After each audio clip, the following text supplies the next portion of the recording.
Kung bawal na ang kanin, ano ang top 5 food groups na pwede nating ipalit dito?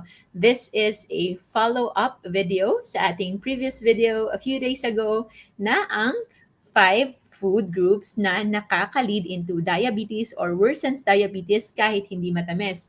So, sa mga hindi pa nakapanood ng video na yon, those 5 food groups would include bread, lahat ng klase ng bread, lahat ng klase ng tinapay. So, including yan, yung mga wheat bread or yung mga high fiber breads. Lahat-lahat ng po yan, except yung real low carb breads na gawa ninyo sa bahay, the ones homemade na kayo mismo ang nag-formulate using almond flour or coconut flour. But other breads na gawa sa regular flour, wheat flour, most likely hindi talaga yan maganda. And then, the noodles, pasta, zucchini, at kahit anong form pa, including lasagna or mga bihon, pancit, and many more. All of those are still the same starch. Also, rice and other forms of grains tulad ng mais and oatmeal included, fruits also, and root crops. Yun tuloy na pagsama ng fruit and roots. So, fruits and root crops are still high in sugar, either in glucose or fructose. Kaya, sa mga nagtatanong kung bawal yon, which is the bulk of what we are eating. So ano na lang yung pwede natin kainin? So this is a supplementary to that video. There is a long explanation sa mga nagtatanong kung ano ang rason kung bakit sila nakaka-lead into diabetes. I think I made 2 videos of it. Merong isa na 5 minutes lang and the longer one, the 50 minutes, dun yung mga explanation. So I hope you can watch it, especially in our YouTube videos dahil ngayon medyo baka mag-transition na tayo in our YouTube channel. And if you want to be updated sa ating mga videos, please subscribe to our YouTube channel because Facebook right now, medyo hindi na tayo makaka-rely because of what happened. We are slowly transitioning. So make sure nakasubscribe kayo doon. And so, going back to our topic for today, ano ang bawal? Na kung bawal kainin yung kanin, ano yung top 5 food na pwedeng ipalit? But before we go to that, tanungin muna natin, bakit nga ba tayo kumakain ng rice? Kailangan natin maintindihan so that we will understand kung ano yung pwede nating ipalit dito. So the reasons, the 4 reasons why we eat rice is first, sa bulk. Para meron, parang may malaking laman yung ating tiyan. Kasi if you will think of a Filipino plate, yung typical meal ng Pinoy. Isang plato, yung rice niya nasa gitna, and then merong kakaunting vegetables or gulay, and then meron ding maliit na meat. So, kung kukunin mo yung rice, natural, yung matitira is yung maliit na lang na ulam, and then yung maliit na gulay. So, hindi ka nga naman mabubusog, di ba? So, that's why yung rice, eto yung pinapalit. Kung hindi man rice, sa mga nagsisimula na ng life without rice, they are replacing it with other carbs. So that would include pasta, noodles, tinapay, and even kamote, root crops, o saging, vegetable, or fruits. So, yun. So, when we talk about rice right now, hindi lang ito basta kanin lang. Mind you, it will also include the other food groups na nandito na convertible pa rin into sugar, which can lead into elevated blood sugar, inflammation, diabetes, at marami pang iba. So on and so forth. So, we have to understand bakit tayo kumakain ng rice. First, sa bulk. Number 2 is to neutralize. Ano ang ibig sabihin ng pang-neutralize? Ito yung mga para maging katamtaman lang yung ating mga panlasa sa pagkain. Kasi ano yung paboritong mga ulam ng Pinoy? We have danggit, so maalat yon. Merong adobo, so medyo maalat din yon. Mga Bicol Express, so maanghang. Kare-kare, and then meron pang kung ano-ano. So many of these foods are actually very savory, very salty, sometimes spicy, sometimes too sweet, na hindi natin makain ng sila lang. Kakailanganin siya ng pang-neutralize. Parang yung mga walang masyadong lasa, and so para makain natin ito. And meron pang mga techniques yung ibang mami, di ba? Parang meron pa tayong tendency yung mga nagluluto sa bahay. Kahit hindi ako mami, but nagluluto ako. Sometimes before, you really want your food to be very savory, yung malasa talaga. At maghahanap talaga ng kanin, yung kakain. Kasi nga, hindi mo pwedeng kainin yung ulam ng siya lang.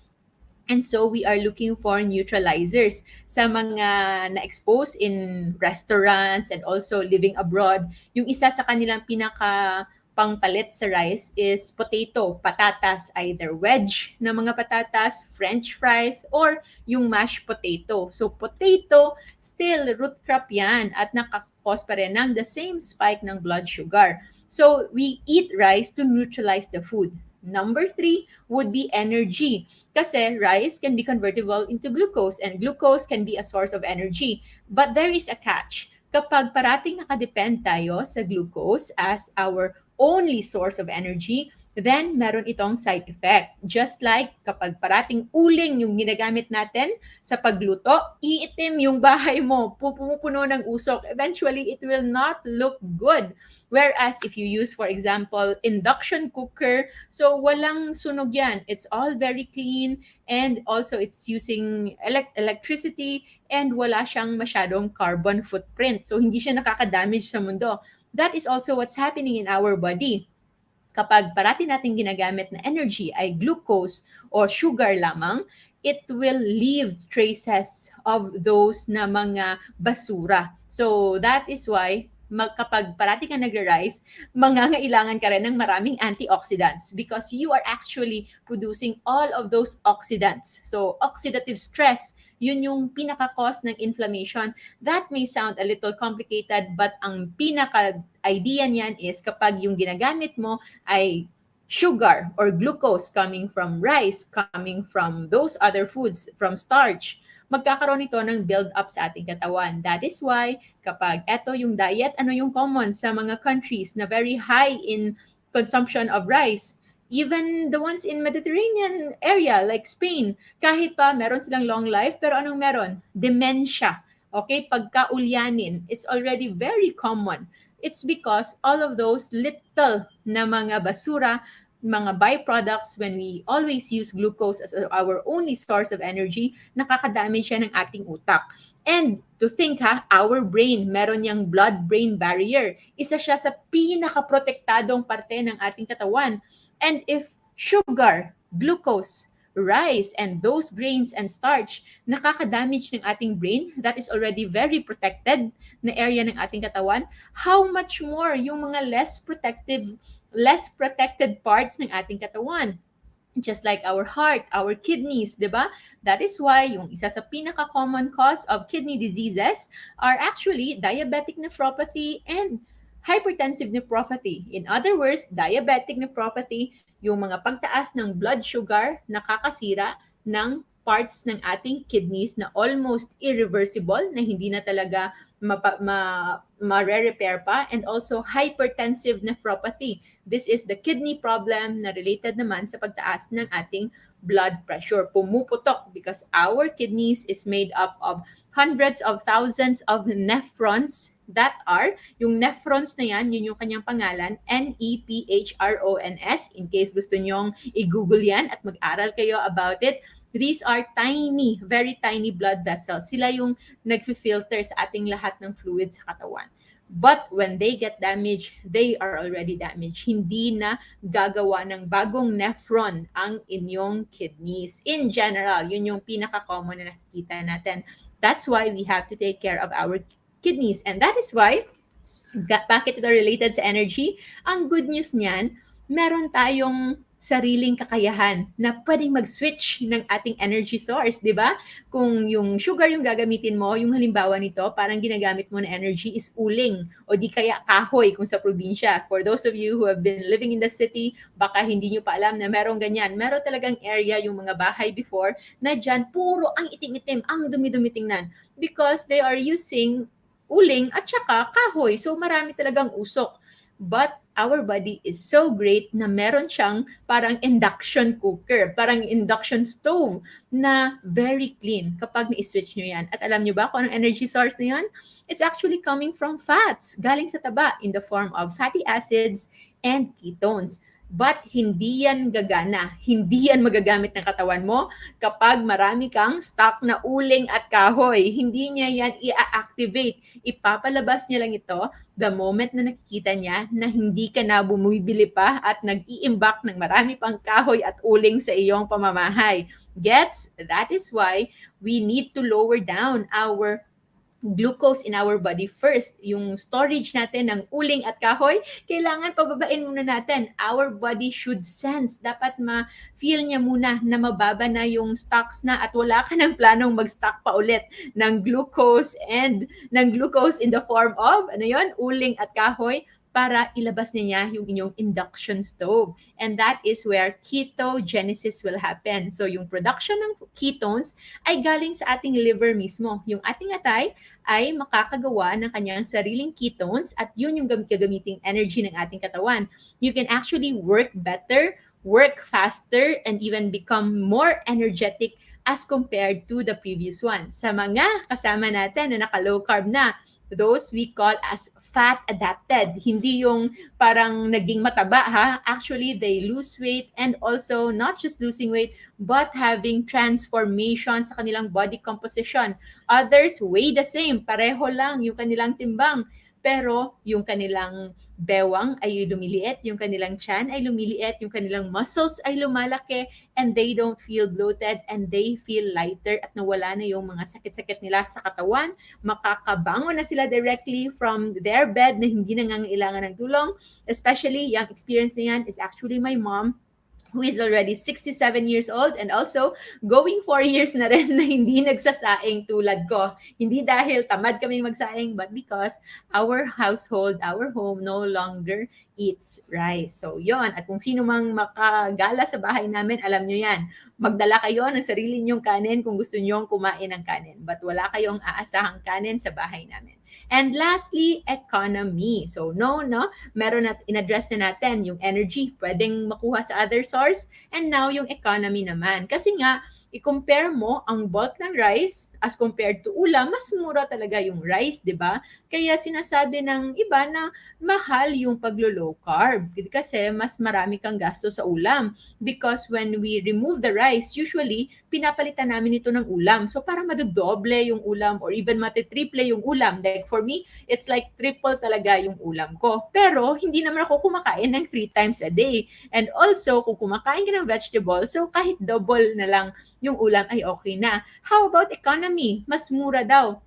If you are having a mindset ng common tao at hindi negosyante, then you will only live on day-to-day mindset. Iisipin mo ngayon, medyo mas konti yung gastos ko kasi yung bibilhin ko rice lang. But if you have the business mind, no? Yung being an entrepreneur na mindset, bibilangin mo actually in the long run kung ano ang dulot nito. And when it comes to you, if you are always consuming rice, it's now proven and tested. Sobrang dami ng diabetic sa Pilipinas. So, eventually, hindi lang pagkain yung bibilangin yung gastos. You will also spend for your medication, for your check-up, for your laboratory, and the worst of all, yung buhay nyo mismo na hindi matutumbasan ng kahit anong pera.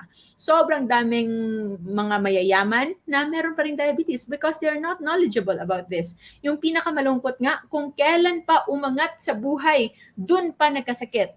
Merong mga families who've been in the Philippines, who lived in the Philippines, the moment they are transferred to US or Europe na nag-migrate yung buong pamilya, ano yung nakita? Lahat, buong pamilya, lumobo, lumaki, at lahat ng kanilang sakit ay naging katulad na rin ng mga nang doon. Okay? So you can see it's the lifestyle, especially daw Filipinos when transferring abroad, especially first world countries, na excite tayo sa dami ng pagkain, sa sarap ng pagkain, ang mura-mura pa.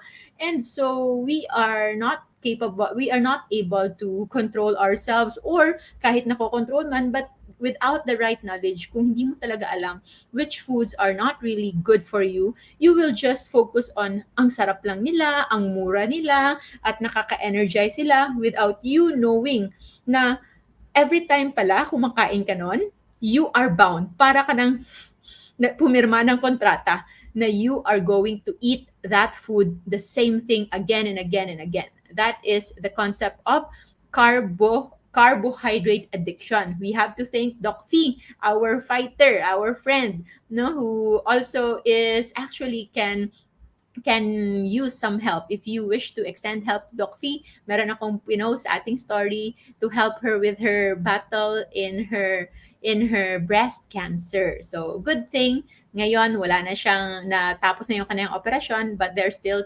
treatment na kailangan. So, we hope we can help Doc Fee. And bakit nga natin napag-usapan si Doc Fee? It's because yung ating mga pangyayaring ito, we can actually just make use of what we have. So, with economy, hindi lang basta-basta ito na makakasave ka ngayon. In fact, the moment you eat rice in one day, sa umaga, pustahan tayo. After 2 to 3 hours, gutom ka na naman ulit. Okay? And after that, gutom ka na naman. So, every 2 to 3 hours, you are bound to eat. What you don't know is, kapag winala mo pala yung rice, kapag nawala talaga completely, first 2-3 days, you might crave it, but after that one, you will already become fat adapted that there will come a point na hindi mo na hahanapin yung kanin because your body will now start activating yung ating induction stove sa ating katawan. So it will now try to make ketones and fatty acids para ma-supplement yung pangangailangan nating energy. That is why if you have the businessman na mindset, actually mas pipiliin mo talaga ang walang carbohydrates. So to all of you na meron ng experience when it comes to life without rice as a lifestyle, kindly share, especially sa mga baguhan pa lang na nagsasabing hindi nila kaya yung walang rice. Marami din. It's up to you. You can start cold turkey, yung immediately talaga, wala talaga, like us, immediately yung rice namin nasira na lang but hindi na namin ginalaw. Or meron din na kaming kakilala nga everyday yung ginawa niya, binabawasan niya ng isang kutsara ng kanin yung kanyang pagkain. And eventually dumating sa point na wala na nga siyang kanin talagang kinakain. So that is why we eat rice for bulk, for to neutralize the food, for energy and for economy. These reasons are very superficial and pwedeng palitan ng mas importanteng mga pagkain that we will share with you. And why we don't need rice? Again, because it is sugar, and sugar can lead to diabetes, and not just that, pwede rin magkaroon ng inflammation leading to high blood pressure at marami pang iba. So fatty liver, pagtaas ng triglycerides, pagkakaroon ng mga tumors, those can actually be related to inflammation. And our food intake, especially kung healthy naman kayo, wala naman kayong mga bisyo, you are exercising, so far, parang organic yung kinakain ninyo. So maybe you can try to look into your rice and other starch intake. Baka nasusobrahan. So finally, sa mga naghihintay, top 5 food na pamalit natin sa ating rice would be number 1. Ano yon? So number 1 is actually egg. So this is a hard-boiled egg. And ito yung isa sa paborito naming pamalit sa kanin because hindi siya mahal. So it's very, very affordable. And usually, hindi rin siya mahirap i-prepare at madali rin siyang i-store. So very much okay. So nag-hard-boiled egg. You can also use like any egg, like scrambled, pero for the purpose of that rice feel, para pang neutralize at for bulk, we can use the hard-boiled egg. Tingnan ko ha. Ay, hindi po pala siya ganun ko hard-boiled. But anyway, for the egg white, so alam nyo naman kung anong egg white, di ba? So, ang egg white lang yung kunin nyo. And then, kung hard-boiled ito, imagine niyo lang na hard-boiled. Hindi kasi siya hard-boiled eh. So, you can just crush this into bits and pieces. And eventually, yung lasa niya, parang talaga, wala siyang lasa. Di ba alam naman natin kung anong lasa ng itlog. So, the egg actually is very, very flexible, na very neutral. So, it can give you the bulk. And then, pwede rin siyang maka-neutralize ng pagkain kasi wala siyang lasa. And also, it can give you energy. Kasi yung egg is very rich din also in vitamins and minerals. Actually, yung egg, halos kompleto na siya sa vitamins na kailangan natin. Yung kulang lang sa kanya, yung calcium. Kung gusto niyo yung calcium, kainin niyo pati yung eggshell. I-pulverize niyo, i-powder niyo at kainin niyo if you want. Although hindi yan common practice din. Okay, so that's number 1. And hindi bawal kainin yung yolk because actually for me, I love the yolk. Mas gusto ko yung egg yolk kaysa egg white. But if you just choose not to eat the egg yolk, nasa sa inyo na yan. But for the purpose of rice alternative, kung gusto nyo ng plain white color na rice alternative, then you can use the egg white, okay? So egg is our number 1. Number 2 would be soft vegetables. So mga vegetables na mga malalambot. So meron ako dito, prepare ko for you. So nag-grocery ako kahapon and I will show you kung ano ito. So, kung ano lang yung mga nakita ko dito that are also common in the Philippines kasi nasa Thailand tayo ngayon in Bangkok. So, this one is lettuce. Lettuce nila dito, isang ganito, 27, parang 35 pesos. Mura, no? Mas mura ata kasi sa Pilipinas or baka sa ano lang yon sa city ng Pilipinas. So, lettuce. So, you can just chop this, maliliit, and then meron ka ng parang pang-bulk. Okay, remind tayo ulit, pang-bulk, pang-neutralize. It may not be a good source of energy kasi konti lang yung calories nito. But for those who want to lose weight, you can actually benefit from this because if you think you want energy, pero sobrang laki nyo na, then maybe you will need to lessen your energy intake in the form of calories. So this one is good. And economy-wise, it is also not expensive. Kung walang lettuce, ano pa? Cabbage. So, repolyo. So, this one is repolyo. So, alam niyo naman kung anong repolyo. So, just be careful kasi maraming pesticides yung ginagamit sa repolyo. And then, what else are the others? This one is parang romaine. Romaine ba to na lettuce, na mga cute, na mga ang liliit? Sobrang cute, no? Can you imagine? Sobrang cute talaga. So, eto, pwede rin siya. And also, pechay. Pechay, di ba? So, we know what's pechay. Pwedeng kainin fresh. All of these, pwedeng kainin fresh. Kung gusto nyo naman na lutuin, pwede nyo isote ng konti. So, yan yung pangalawa natin. Kung meron kayong talbos ng kamote, talbos ng kung ano-ano, alugbate, at marami pang iba, local greens sa Pilipinas, then that is actually even healthier. Yung mga kangkong. So, all of those are good alternatives. So, sa mga nagsasabi, meron akong pasyente before na huwag ka nang kumain ng kanin, hindi mo yan kailangan. Pwede mo kang mag-focus more on the ulam. Tapos sabi niya, Doc, hindi ako mabubusog kung hindi ako kakain ng kanin. Alam niyo na kung anong sagot ko dyan, di ba? Sa mga matagal na, sa videos natin, sa ating Facebook and YouTube channel, anong sagot dyan? Kumain ka ng isang buong garden na gulay. Tingnan natin kung hindi ka mabubusog, di ba? Of course, mabubusog ka.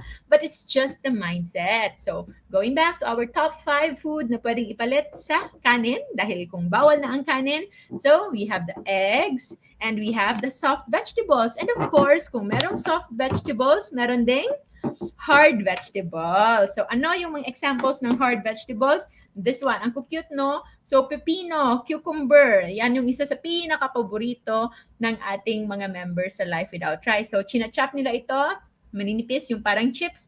Or ako before, hindi kasi ako kumakain nung nasa gitna ng pipino, yung malambot. As much as possible, ayoko niyan. So, pinakuha ko yung hard part lang. And usually, kapag ganyan, pwede mo siyang i-strip and then kunin, sinuspoon mo lang yung gitna, and then i-chop ko na siya ng pakonti-konti. Nung mga panahon na hindi ko pa alam na sensitive pala yung tiyan ko sa fiber and bees, foods, and vegetables in general. Medyo sensitive ako sa vegetables. That's why, hindi yan basta bias lang na mas gusto ko yung karne. I actually learned to love vegetables since I was in PGI. So, matagal-tagal na rin pala. Mag-8 years na akong kumakain ng vegetables kasi hindi kami lubaki na kumakain ng vegetables. But this one, so you can also do that kung gusto mo na mga butil-butil para feel mong parang may kinakain kang kanin. So, you can do that. So, pepino, upo, what else? Usually, yun lang mga kilala ko eh. But if you can think of others, watery na mga vegetables or fruit na ganyan, so pwede ito.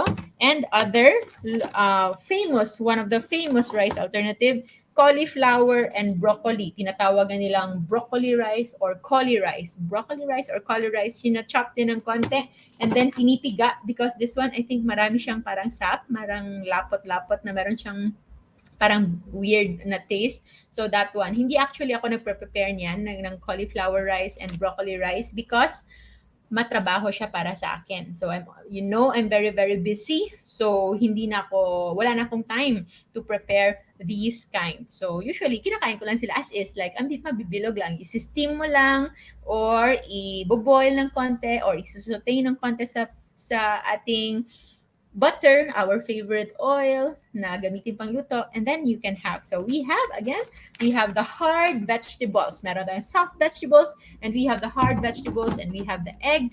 And yung pang-apat na common rice alternative natin is actually not really rice, but also ulam. So I call them the bland or the boring meat. Sorry for the term boring meat, because as a person at hindi wala naman akong food restrictions, I actually love red meat. So I really love beef, I love pork. So yun talaga yung mga gusto ko. And for me, I also love chicken, I also love fish.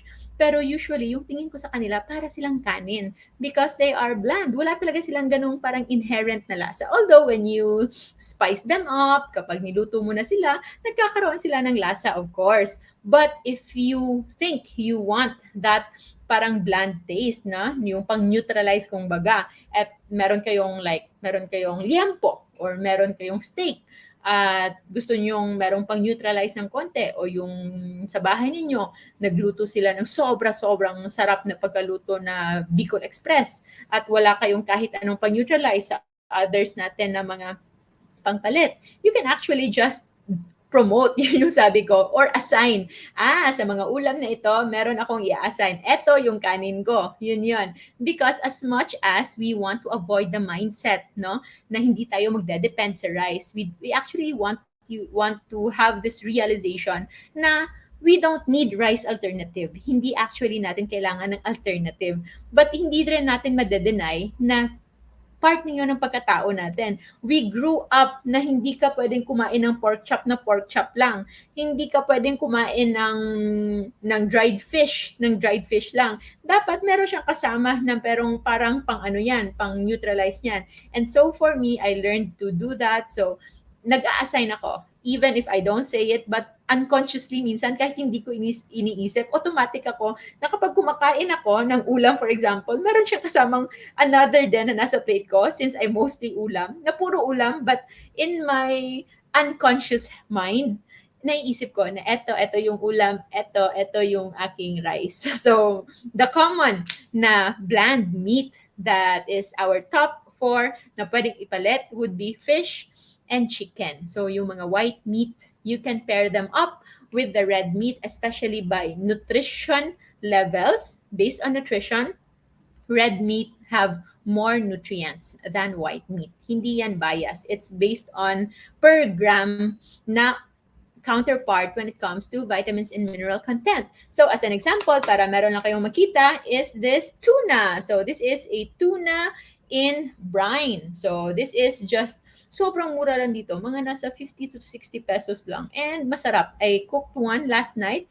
Na-upload ko na ba? I-upload ko later. Gumawa ako ng tuna pesto. Sobrang sarap. And it's not ideal because it's processed. So when I say na pamalit na rice, na white meat, so you can have fresh fish or fresh na chicken and then boil it. Huwag masyadong timplahan para maging magandang pang-neutralize pa rin ito sa ating why we eat those, to neutralize the food intake. It's also very good for energy and usually it will still become economical. Pwede pa rin makakasave because kapag kinain mo ito, most likely hindi mo na kayanin kumain pa ng mas marami pa. So you will actually save more.